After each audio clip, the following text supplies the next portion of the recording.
tonight you've all come along to welcome our special guests, Lee and Alec Schulha. And Alec is here to tell us some wonderful information about the Greta Migrant Camp. Alec was actually born in the Greta Migrant Camp in the early 1950s. So he has a very, very special interest in finding out information, speaking to other people who were in the camp. And it has been a research project of yours, Alec, I think for many, many years. 11 years now, yes. This is Alec's book. For those of you who haven't had a look, it is the most wonderful collection of history and narratives from people who were in the camp and made their start in Australia in the Greta Migrant Camp. And I believe you have another one on the move at the moment, Alec. Yes. Soon. Except this time, Alec hasn't had to go chasing people to get them to talk to him and be able to use their narratives. Because of the popularity of this wonderful volume, and I believe in excess of about 7,000 copies sold, yes, people are coming to him because they would like their stories told as well. So without saying too much more, I will welcome you. Thank you. First, I'd like to acknowledge and thank Mel and the Newcastle Family History Society for this invitation to be here tonight. As an introduction to my speech, I would just like to share a few quotes with you. These quotes have prompted me to do what I've been doing for the past 11 years. In quotes, "Stories make us who we are," said by Lawrence Overmere, American poet, educator, and peace activist. "A people without knowledge of their past history, origins, and culture is like a tree without roots." A quote by Marcus Garvey, Jamaican political activist, journalist, and orator. And in 1946, Mr. Winston Churchill, the former Prime Minister in the United Kingdom during World War II, said, "The further back you look, the further ahead you see." All of these quotes are applicable to my research and to my talk tonight.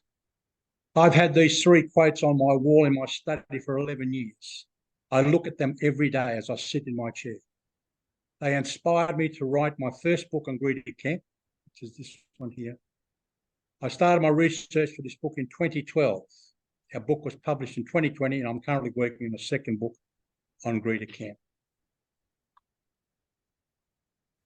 The outbreak of World War II heralded the need for Australia to increase its armed forces to protect its shores.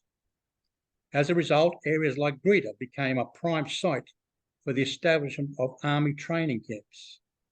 It was this line of thinking that saw the regions of the Lower Hunter and the southwestern Sydney established as major areas of concentration for troop training. There had already been a long tradition of militia training at the Racecourse, Largs, Lochinvar, Raymond Terrace, and Newcastle. On the day that World War II was declared, September 3, 1939, there were 8,000 trainees under canvas at the Rutherford camp. By early October, a further 20,000 militia troops formed the new 6th Division. A further 3,000 troops were in the area by late October. By late 1939, Rutherford camp was the major training venue for the Northern New South Wales militia units of the 1st Infantry Brigade, which was headquartered at Newcastle. On October 10, 1939, the then Minister for Defence, Mr. Street, announced that a new army training camp would be built at Lochinvar. Work was already underway, laying water pipes and pegging out the proposed 1,000-acre camp. However, the people of Lochinvar strongly objected, and on October 31, 1939, the government announced that the Lochinvar site had been dropped and a new site between Allendale and Greta had been selected. The new site was located about 3 kilometres from the township of Greta, and the Greta railway station was less than that from the camp. The New England Highway ran through the town of Greta, providing close road transport links. It was 18 kilometres from Maitland and 22 kilometres from Cessnock. Maitland cattle dealer and property owner, Mr. W. Buffier, offered to sell 600 acres of his 3,000-acre Danune estate to the Department of Defence to build a new army camp. The department continued to purchase surrounding land to enlarge the eventual size of the camp. Even though Newcastle is 50 kilometres away from Greta, it played such a significant role in the history of Greta Camp. 3 of the 5 major builders to win contracts to build the camp in 1939 came from Newcastle. They were J.E. Parry from Murray Street, Hamilton, Orrit Brothers from Church Street, Newcastle, and Baker and Lamb of Estelle Street, Maryville. The others were F&R Compton of Law Street, East Maitland, and B.W. Poe and R.H.S. Hewitt of High Street, Cessnock. On November 14, 1939, Mr. Parry was awarded the first contract to build 138 wooden huts. They had to be completed in 30 days. The contract was worth £40,000. He had to build 70 sleeping huts, 10 dining huts, kitchens, meat houses, officers' quarters, and 36 similar buildings. Orrit Brothers was awarded a £24,000 contract to build a 5-new building hospital complex. The main 60-bed hospital was 344 foot long and 57 foot wide. The 4 other separate buildings, which were all 100 foot long, were used as an isolation ward, 2 dental clinics, a dispensary, and a sterilising room. They all had to be completed in 15 days. Part of the hospital complex is now the Maitland Guide Hall near Pender Place. I have a particular interest in the hospital complex because my mother, Nada, worked there as an interpreter in the early years, and I was actually born in that hospital in 1951. The builder of the post office and postal quarters was only given 13 days to complete his contract. Another builder was given 14 days to complete a further 51 sleeping huts, which was 60 foot by 18 foot. Most contracts had unrealistic completion times of only weeks because of the Army's urgency to complete the camp as quickly as possible. It has been estimated that during the peak period of construction in the first half of 1940, as many as 700 to 800 workmen were on the site. Hundreds of other men were employed at the camp making roads, putting down water and sewage pipelines, and erecting electric light and telephone wires. Tradesmen work in 3 shifts, 24 hours a day, 6.5 days a week. They used floodlights at night. The workers slept in tents on the site. It was reported that one nailer on site was driving 240 2-inch nails every 2 minutes, or in other words, 2 nails per second. And that's by hammer, not by a nail gun. Most of the huts in Chocolate City were constructed of wood with brick piers and asbestos roofs, while others were made of masonite clad on timber frames of brick piers with asbestos roofs. Chocolate City was so named because the timber had been painted with creosote to help preserve the timber. Huts constructed in Silver City were mainly made of corrugated iron and known as Nissen huts. There were 200 of these huts built throughout the camp. By April 1940, it was estimated that between 8 million and 9 million feet of timber had been used. Mr. Compton, Mr. Parry, Mr. Orrit, and painting contractor Mr. Eric Everett also owned the Wall's End Brickyard. It provided the majority of the bricks for the camp's construction. Nearly 2 million bricks were used in the camp's construction. They developed a double-pressed brick known as the Greta brick, about the size of 2 normal house bricks side by side, to hasten the construction of the foundations.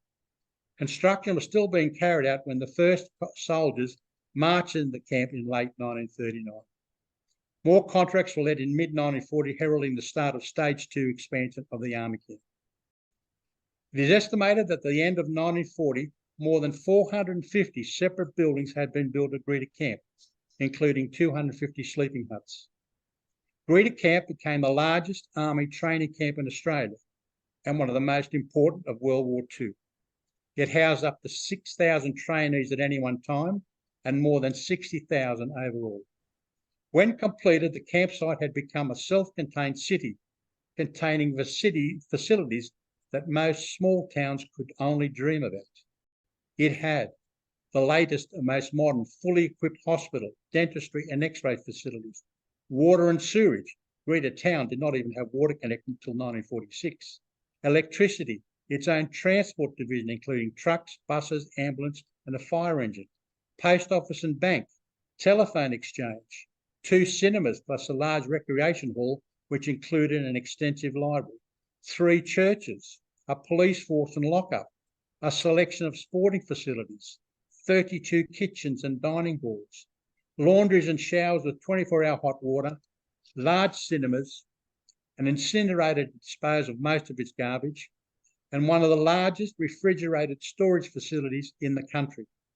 The 40,000-pound, 2,000 cubic foot refrigerated facility at the Army Supply Corps depot near Greta Railway Station was the major facility for both the Army and the migrant camp.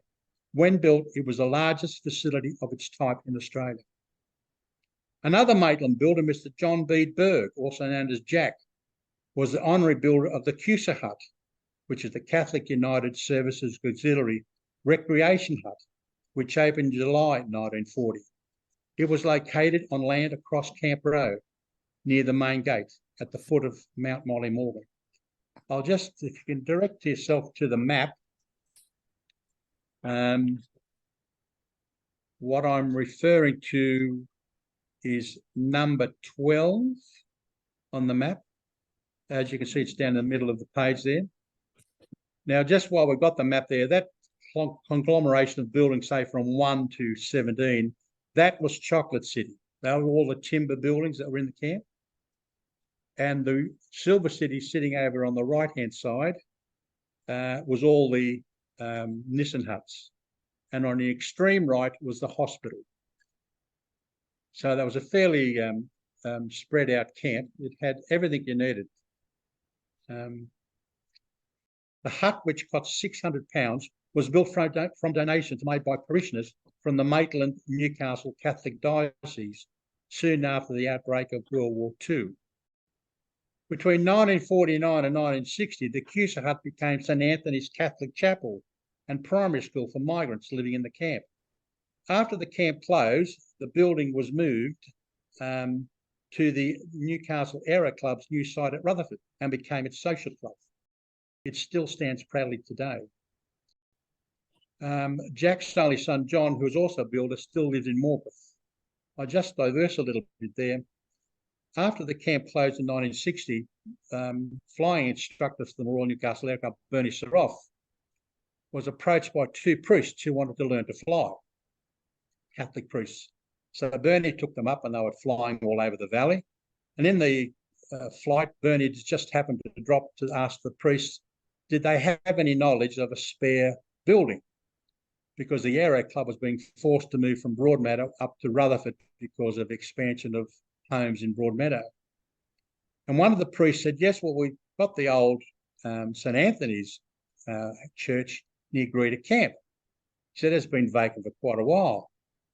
So Bernie said, well, come and have a look. So they flew over and had a look at it. Bernie got very excited. So he said, can you ask the bishop can we get it? So the priest said, well, I can only try. So the priest went to the bishop and said the story about the hut. And the bishop in reply said, my son, to the priest, this money was all donated by the public to buy this building. We just can't give it away to someone. But I tell you what, if they give us £1 and they can remove it, they can have it themselves. But that's their expense to remove it. So it was passed on to the Aero Club for £1. When the war ended in September 1945, the Greta Camp still played a role in training Australian troops who served within the British Commonwealth Occupation Force in Japan until the late 1940s. It was renamed the Greta Recruitment Training Centre, and by 1946, there were still almost 4,000 men in the camp. The last military personnel left Greta Camp by May 1949. After World War II, Europe was devastated. In 1947, there were 1.6 million people in 920 refugee camps throughout Europe. As a result of this conflict, these people became displaced persons under the control of the International Refugee Organisation, IRO. Their home countries have been overrun by communism, or the country no longer existed. Australia's first Minister for Immigration, Mr. Arthur Calwell, helped to change the face of Australia. In a speech at the House of Representatives in Canberra on August 2, 1945, Mr. Calwell promoted the policy of populate or perish. After the war ended, he toured Britain and Europe with the view of taking in refugees or displaced persons as a way of increasing Australia's population and its workforce. In 1945, the Australian government signed an agreement with the IRO to take 12,000 displaced persons per year. This was later revised to 20,000, and by 1949, it had grown to 75,000 a year. Australia was one of 18 countries to sign up with the IRO to deal with the massive refugee problem. By 1970, some 2.5 million migrants had arrived in Australia. Mr. Calwell is credited as being the father of multiculturalism, the father of immigration, and the father of the first major immigration movement in Australia's history. He refashioned the destiny of Australia. To house all these incoming migrants, the Commonwealth Government set up its own reception and training centres throughout Australia, including the one at Greta. Most were former army camps or Air Force bases. The largest of these centres was established at Bonegilla, near Albury. It handled over 320,000 displaced persons. Greta was the second largest, with 100,000 migrants passing through its gates between 1949 and 1960. Major configuration work had to be carried out at the Greta Army Camp, which meant changing the dormitory barracks into individual rooms before the migrants arrived. One army barrack was divided into 10 separate rooms. New doors and steps had to be constructed to each room. Parry, Orrit and Compton again won contracts to carry out the alterations.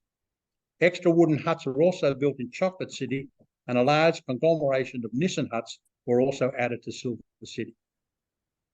The first 600 migrants arrived in Greta Camp on June 7, 1949, after travelling in a convoy of buses from Bathurst Migrant Camp. They used buses because of a national coal miners' strike at the time. That influx of people from Europe changed the flavour of Anglo-Celtic Australia forever. It sowed the seed for what would become a culturally rich and a diverse nation.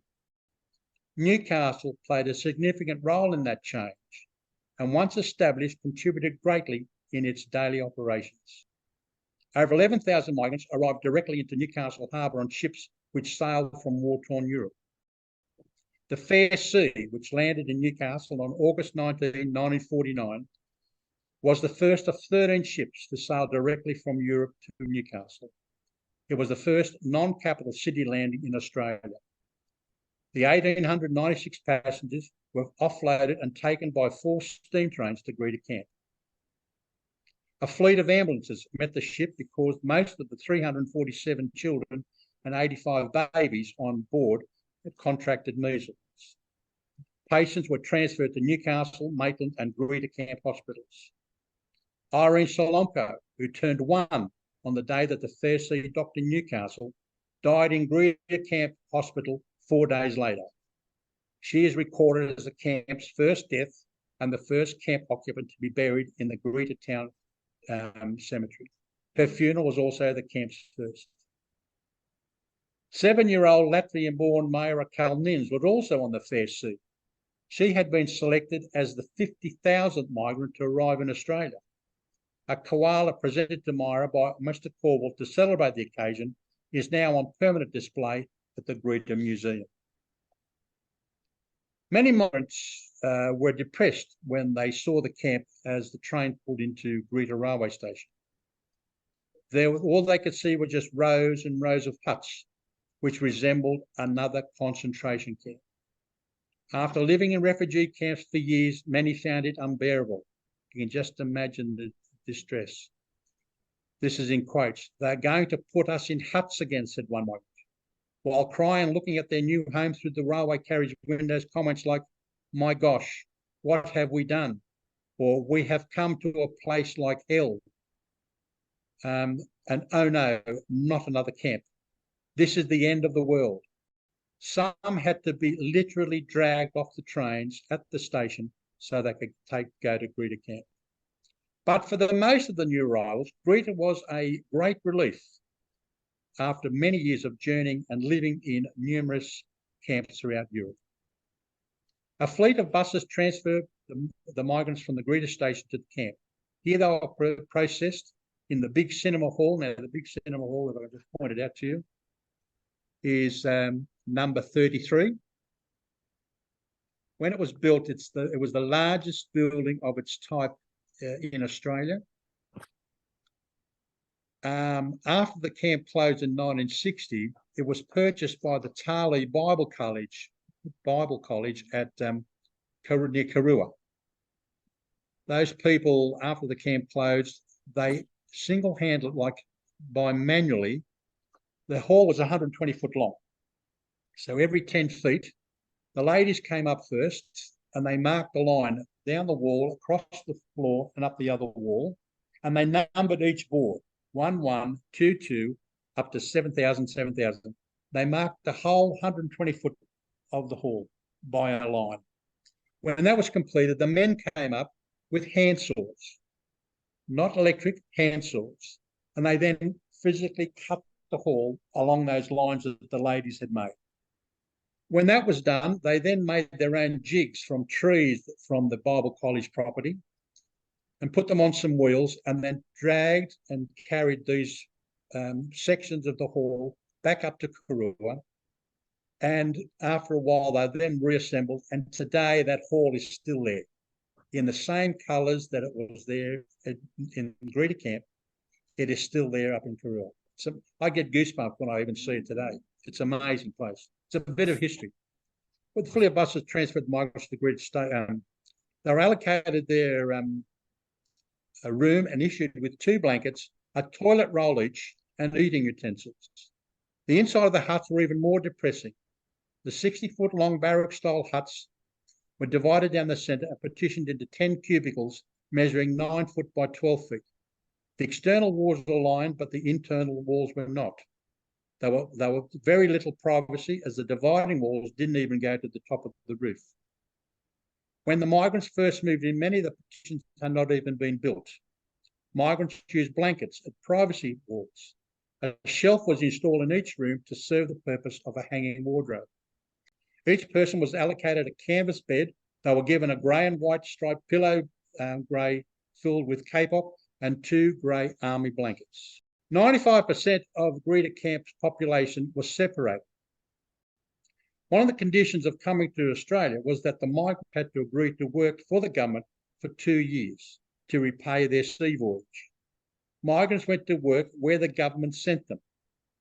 Men would be sent to work to the state railways, steelworks at Newcastle and Port Kembla, or on the Snowy Mountain scheme, or even at the Queensland cane fields. Wives, women and children stayed in Greta. Separation could be anything from 2 weeks, 6 months to even years. By May 1950, the Department of Immigration had to install 800 tents at Greta number 2 camp to cope with the large influx of migrants. Greta became one of the largest migrant camps in Australia, with a population made up of many nations. At one stage, there were 17 different nationalities living in the camp. The largest number of people at the camp at any one time was in 1950, when 9,000 people gathered for Christmas. People I have spoken to for my book admitted seeing their first naked girl or boy by peering through the holes in the corrugated iron walls of the shower blocks. Many young girls ended up showering in swimmers. Others commented about the showers running cold most of the day, and the toilets were invariably blocked, dirty and maggot infested. Each week, migrants were issued with a clean sheet of sheets, towels, and 1 toilet roll per person. To get all this, each adult had to pay 35 shillings a week, and children were charged 12 shillings and 6pence. Migrants couldn't get used to so much food being supplied day after day. They were used to living on scraps for years in camps in Europe. Authorities had to convince residents not to hoard the food. Many would fill their pockets with bread and fruit, thinking that it may be their last meal. One resident tasted cornflakes for the first time in the camp at his first breakfast. He emptied them into his bowl and started eating them dry until someone showed him the milk jug on the table. To this day, that 88-year-old man still has his cornflakes every morning. Still, children and mothers appreciated the endless supply of milk and fresh fruit, something they didn't have for years while living in the displaced persons camp in Europe. At Greta Camp, there was plenty of mutton, and more mutton. And people didn't like it. Former camp residents have told me that they have never had lamb since they left the camp over 70 years ago. Most migrants had to have their meals in the mess hall attached to their respective accommodation blocks. One mess hall was attached to 2 rows of huts. However, over the years, more and more residents were enhancing camp food on primer stoves in their individual rooms. There were no stoves in the huts. They were cold in winter, and the Silver City huts were hot in summer. The camp patrolmen were kept busy confiscating illegally installed heaters in an attempt to comply with the fire regulations. Not surprisingly, those rules were often ignored, and the unauthorised appliances became a contentious issue between residents and camp administrators. The supply officer noted dismay in his report that he had been unable to find a solution to the problem of migrants taking food to their sleeping quarters. I have recorded stories in my book where an illegal primer stove was accidentally knocked over and small fires broke out. It was commonplace. I have collected court reports where migrants appeared for trespassing on nearby farms for stealing mushrooms, potatoes, pumpkins, and watermelons just to enhance the camp-issued food. My parents, Peter and Nada, were among the earliest arrivals at Greta Camp. They were single when they arrived at the camp. They sailed to Australia on the converted Swedish troop carrier, the Anna Sulla, leaving Naples on May 22, 1949, and arriving in Sydney on June 21, 1949. My father was born in Ukraine, and my mother had fled Yugoslavia with her elder sister, Luba. My parents met in the displaced person camp in Udenberg, Austria, after World War II, where my father worked as a chauffeur for the camp commandant, while my mother was the commandant's secretary. After initially working at the BHP plant in Wollongong, my father was sent to Greta Camp, where he worked in the transport section located in Chocolate City. He drove the free bus between Chocolate City and Silver City. Now, if you look at the numbers 1 and 2 on your map, that's where the transport section was held. Everything, all the machinery, the buses and trucks that the army had, the migrant camp kept. And they were housed and serviced in that area, those 2 areas. Because my father was a bus driver, he drove the buses, the ambulances and whatever, we were housed in Block B. If you can see that there, it's between 4 and 5. So because he was a bus driver, he had to be close to his work. And my mother, as I said, worked over in the hospital, which is the extreme right over the My mother was originally sent to the single women's camp at Fly Point near Little Beach, Nelson Bay. After working in Sydney as a housemaid, she was transferred to Greta Camp, where she worked as an interpreter at the camp hospital. She could speak 6 languages fluently. My parents were the first couple to be married in the Orthodox chapel in the camp on April 16, 1950. I was born on February 24, 1951 in the camp hospital and christened in the same chapel by the same priest, Father John Lupish. I was the 82nd baby to be baptised in that church up until that time that year. There were 10,000 babies born in Greta Camp between 1949 and 1960. We left the camp in 1953 to live in Smith Street, Maitland. After the house flooded in 1955, we had to move back to Greta Camp during the flood until the water receded. We then moved our house to East Maitland. After working for a few years at Courtaulds and Burlington Mills, My father started work at R.H. Taylor's, the international truck and farm machinery franchise in Maitland. It also sold VWs, Datsun and Rambler cars over the years. It was located near the Long Bridge in Maitland. They also had a depot in Newcastle. He worked with them for 30 years. My mother worked in the kitchen at the Queen's Arms Hotel and the Belmore Hotel in Maitland before becoming the head cook at Maitland Golf Club, where she worked for almost 25 years.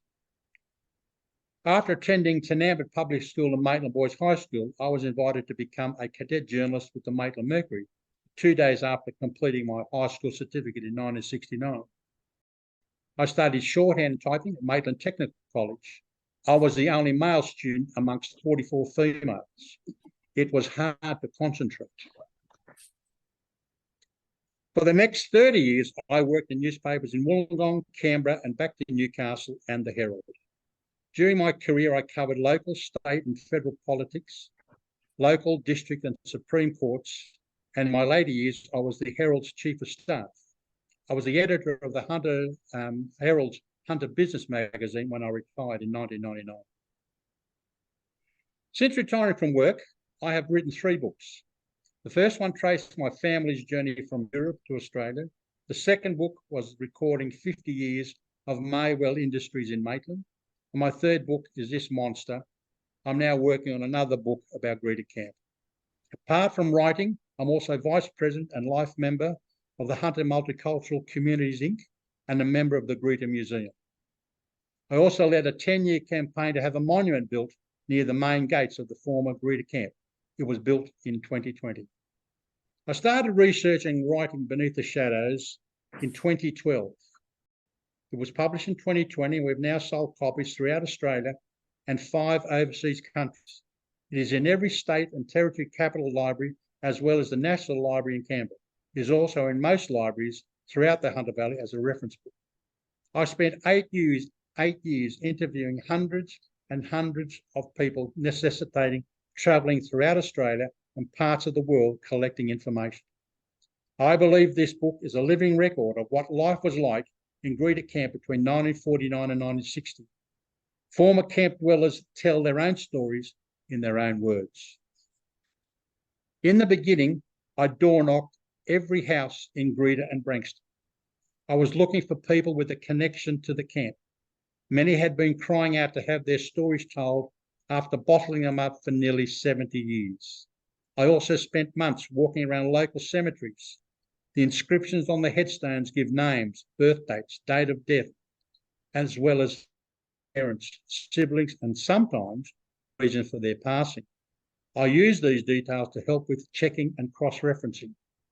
When I went to Officeworks to print off all the photographs of the headstones, the young lady who served me said, "Gee, you have a strange hobby." Visiting cemeteries also took Lee, that's my wife over there, Lee and I to Sydney, Melbourne, and even Shanghai. I also viewed local, national, and international cemetery indexes as part of a checklist. I then went to the Maitland Library and started poring over hundreds and hundreds of microfiche films of the Maitland Mercury between 1939 and 1963. I checked every page of every day the newspaper was printed during this time. I was looking for stories about people who had lived in either the army or migrant camp. I needed a lead. I didn't know what to do. I did this process to a lesser degree with the Newcastle Herald, Newcastle Sun, Cessnock Eagle, Sydney Morning Herald, Daily Telegraph, the Australian, Catholic Weekly, and even the Ukrainian newsletter Tractor. If that wasn't enough, I started attending social groups of different nationalities, attended services, funerals, festivals, and wherever a multicultural event was being held in the Hunter Valley, looking for former camp dwellers, I was there. With Lee, we then started visiting the former sites of all the displaced persons camps that existed in New South Wales. I wanted to see where these people had lived, what conditions they had endured, and where they had started their new lives in Australia. These included Bathurst, Parkes, Cowra, Uranquenty, near Wagga, and Skyville. Very little is left of most of these sites, but you could still feel the loneliness of what many migrants experience in those early days in a new country.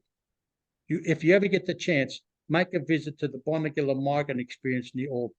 It's a fascinating view. Then there were the migrants who came to Australia by 4-engine propeller-powered DC-4 aircraft. The 12,000-mile journey took about 5 days, which involved frequent stopovers to refuel. Each plane carried a maximum of up to 70 passengers. Most were either very old or were families with very young children who were deemed unsuitable to endure the arduous 4 to 6 week sea crossing on ships. Some of these people ended up in Greta Camp. Another major obstacle I encountered while trying to trace former camp dwellers was that most women got married, and a lot of them changed their names in order to obtain a job easier.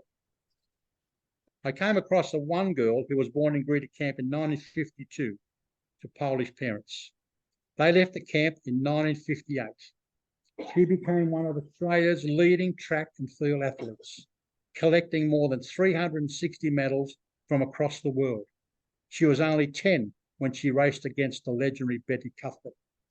The only trouble for me was since she left the Greta Camp until today, she has been known by 5 different names. Yasha, who is now 71, still lives on the Gold Coast and still plays competition golf. She told me that racing her older brother up Mount Molly-Morgan each day had helped her to become an elite athlete. She has thus donated all of her medals to the Greta Museum. The longest search for a single story took me 5 years. After spending almost 30 years in newspaper journalism, nothing could compare to finding Valdez Mader, now known as William Mader. William lives in North Carolina in the United States. He was born in Budapest on July 3, 1934. While searching the Maitland-Mercury files in 2013, I came across a story about a Hungarian-born family who had made a promise to God as they boarded the Fair Sea in Naples, bound for Australia. They arrived in Newcastle on August 19. William was just 15. They promised to repay God when they reached a safe land by doing some work on a church. After disembarking in Newcastle, the family was sent to Greta Camp. Soon after they arrived, they saw the disused former Q hut, which we saw earlier, outside the camp. It had not been used since Army occupation between 39 and 48. Within days, the Mader family, with the bishop's blessing, scrubbed, painted and decorated the former Army wooden hut and transformed it into a chapel of beauty. The family painted a scene from the Last Judgment behind the altar, while the end and side walls were artistically decorated with beautiful graphics and religious monograms. The windows were painted to resemble stained glass. Unfortunately, the painting cannot be found. I only have photographs. I've searched for 11 years trying to find that painting behind the altar, and I can't find it. However, there are many thousands of photographs all over the world of children attending their baptism or confirmation at St. Anthony's. The painting is in the background of all these photos. Mr. Mader worked at Burlington Mills while the family lived in central Maitland. William attended Maitland Morris Brothers High School. They moved to the United States in 1955. William ended up being a reporter on the Greensboro Record. He later became the chief of correspondence of Time magazine throughout the world until he retired in 1995. He then spent the next 20 years as a lecturer at Cambridge University and Kent University in England. Not bad for a fellow that couldn't speak English when he arrived. The influx of European-based displaced persons into Greta Migrant Camp from 1949 contributed significantly to the rapid development of soccer throughout the Hunter Valley, especially in Newcastle. In fact, the Greta Camp team, formed in 1949 and known as the Greta Ospreys, was the first European migrant club to play in a competition in New South Wales. I've traced back and have had confirmed that the current Newcastle Jets A-League team has direct links with the fledgling Greta Ospreys team. 8 nationalities, Polish, Russian, Czechoslovakian, Austrian, German, Yugoslavian, Bulgarian and Hungarian, were all represented in that inaugural Greta Ospreys team. Not one of those players could speak English, but they could all play soccer. The multicultural makeup of the teams has continued over the years since then to include an even bigger melting pot of talent in the current Newcastle Jets team. No single man contributed more to the development and advancement of soccer in northern New South Wales than Yugoslav-born displaced person Adolf Mosher. His European style influenced soccer in this area from the late 1940s, changing the game forever. Adolf was the first player to introduce the stopper role, or the third back system in the north. He holds a unique double honour, being the inaugural captain coach of both Greta Ostals and the soccer clubs. When Adolf was born, his father enrolled him in the Austrian Officer Training School in Vienna. The onset of the war shattered those dreams. At 16, Adolf was already captaining school sides and playing representative soccer. Adolf and his first wife, Elsa, arrived on the Anna Sullen in Sydney on June 21, 1949. They travelled to Bathurst Migrant Camp before being transferred to Fly Point Camp at Nelson Bay. Adolf worked in the kitchen. Within days of arriving, he organised a soccer match against a soccer team, a Cessnock team. They were then transferred to Greta Camp, where Adolf worked in the transport division with my father. Elsa was a primary school teacher. She died on November 10, 1952 from kidney disease, a condition she had suffered for most of her life. She was just 27. She is buried at Sandgate Cemetery. Adolf left Greta Camp in 1955 and moved to Islington, where he went into partnership and bought a delicatessen on Maitland Road. Adolf remarried in 1956 and 3 days later took over complete ownership of the deli. Just letting you know that that second wife is still alive, and she supplied me with a lot of Adolf's material and some of his memorabilia. One day in 1955, Adolf went to see Con Mitios at a Broadmeadow cafe. This is when the Newcastle Ostals were born. The rest is history. After Con and John Mitios bought the Niagara Cafe in Hamilton in 1956, it became the Ostals' new headquarters. The team trained at Islington Park near the Channel, at the rear of Adolf's Deli. While on soccer, it would be remiss of me not to mention Nick Sokolov and Wally Kostroyko. Both lived in Greta Camp in the 1950s and both attended Maitland Boys High School. Nick was 15 when he joined the Newcastle Ostals in 1955. He became the club's leading goalkeeper. Nick went on to play in Sydney and became one of Australia's leading goalkeepers and goalkeeper coaches. Nick is the only person born in Russia, parents, he was actually born in Shanghai, to represent Australia in soccer. He was also Mark Schwartz's coach. Wally Kostroyko was 12 when he arrived in Greta in 1949 and could not even speak a word of English. He started school at Maitland Boys High in 1950 with 40 other migrant boys from the camp.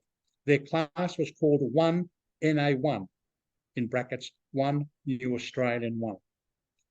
The migrant boys also competed against each other themselves in swimming and in running events. So there was no integration with the other boys. Instead of taking up playing rugby at school, Wally took up art. He won endless prizes at the Newcastle Sun Art Show and became the youngest student to attend the art school at Newcastle Technical College. He was only 15. Wally went on to become one of Australia's leading architects, working in Newcastle, Sydney, Canberra and New Zealand. He played a major role in setting out many residential and industrial subdivisions in Canberra. He too played first grade soccer with the Newcastle Ostals and was a former captain. Up until a few years ago, 80-year-old Wall was still playing lunchtime soccer in Canberra. Then there was Olive Prattle, a former Greta Camp resident, is the only person in the camp's history to win an NRL premiership ring when Balmain won the premiership in 1969. He also played in Newcastle, was a coach of the Newcastle representative team. He's still alive and lives in Port Macquarie. Then there was 9-year-old Lithuanian-born Irina Vilnosis, who was discovered while performing at her first public concert in Newcastle Town Hall on December 12, 1949. Irene and her parents arrived in Newcastle aboard the US General Greeley on September 14, 1949. She had learnt to play the piano while living in a displacement camp in Germany. The Newcastle concert was organised by Highfield Progress Association to raise funds for a children's playground at Highfields and to also provide amenities for migrants at Greta Camp. Irina was accompanied by her father, who sang a number of Lithuanian songs. He was a baritone opera singer who had studied at the Conservatorium of Lithuania. She became the youngest child prodigy to study piano at the Sydney Conservatorium of Music. She went on to become one of Australia's leading concert pianists and later classical piano tutors. I found her living in Tasmania. When I first met her, she said, "What took you so long?" She married Australian author Christopher Koch, the Year of Living Dangerously book and film fame. 84-year-old Irina has just released a CD of her singing Lithuanian folk songs. The last track features Irina accompanying her father at that 1949 Newcastle concert. It is haunting to hear both of them sing together. Former Greta Camp residents have contributed greatly to the development of Newcastle and its diverse multicultural makeup. Thousands of migrants made Newcastle their first home in a new land, and they and all their descendants are still contributing to the economic fabric of this great city. Greta Camp has emerged as part of Australia's history. Greta Camp will never be forgotten. Thank you for listening.